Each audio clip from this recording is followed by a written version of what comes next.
اللہ بہتر کرے گا، لیکن اگر اللہ نے بہتر نہ کیا، ایمان رکھو اللہ بہترین کرے گا۔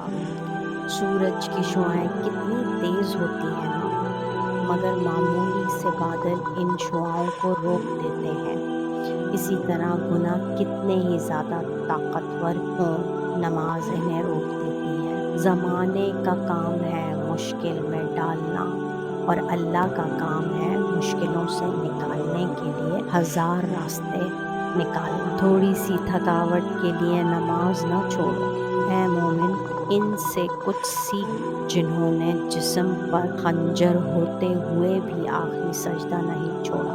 نماز وہ واحد حکم ہے جسے اللہ تعالیٰ نے آسمان سے وحی ذریعے انہیں اتارا، بلکہ اپنے محبوب صلی اللہ علیہ وسلم کو آسمان پر بلا کر تحفے میں دیا۔ قرآن پڑھتے ہوئے ایسا لگتا ہے جیسے وہ دلاسا دے رہا ہو کہ میں ہوں نا تمہارے ساتھ۔ زمانہ جب بھی مشکل میں ڈال دیتا ہے، میرا اللہ ہزار راستے نکال دیتا ہے۔ بہترین لوگ بہترین نیت رکھتے ہیں، جس کی وجہ سے اللہ تعالیٰ ان کے تمام کاموں کو سنوار دیتا ہے، اور جس کام کو رب سنوار دے اسے کوئی بندہ کیسے بگاڑ سکتا ہے۔ شکر کرنا سیکھو، اتنا ملے گا کہ تھک جاؤ گے۔ اپنے دن کا آغاز صدقہ دینے سے شروع کرو، اس دن تمہارے کوئی بھی دعا رد نہیں کی جائے گی۔ ہر بات میں اللہ کا ذکر کرو گے تو ہر کام میں اللہ کو اپنے ساتھ پاؤ گے۔ دونوں صورتیں یقین کی ہیں، کچھ لوگ اللہ پر سب چھوڑ دیتے ہیں، کچھ اللہ کے لیے سب چھوڑ دیتے ہیں۔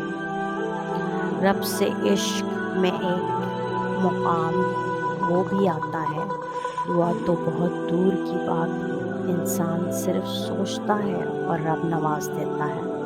اپنی نیکی چھپانا آپ کی سوچ کا امتحان ہے، اور دوسروں کے گناہ چھپانا آپ کے کردار کا امتحان ہے۔ جب قرآن دل میں اترنے لگتا ہے تو اللہ سے شدید محبت ہونے لگتی ہے، پھر اس کے بندوں کے لیے دل میں محبت و خیر خواہی خود بخود پیدا ہو جاتی ہے۔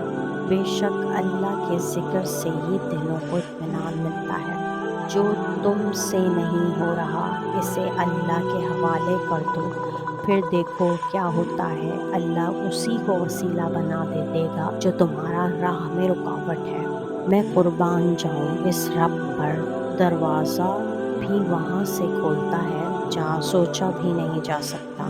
اگر کبھی ایسا لگے تم تھک چکے ہو اور دعا مانگنا بھی مشکل لگے تو اللہ کے سامنے صرف ہاتھ پھیلا لیا کرو۔ تمہارے پھیلے ہاتھ اس بات کا ثبوت ہیں کہ تم رب کائنات کے محتاج ہو، اور بے شک میرا رب تو خاموشیوں کو بھی سن لیتا ہے۔ لوگوں سے ڈرنا چھوڑ دو، عزت اللہ دیتا ہے، لوگ نہیں۔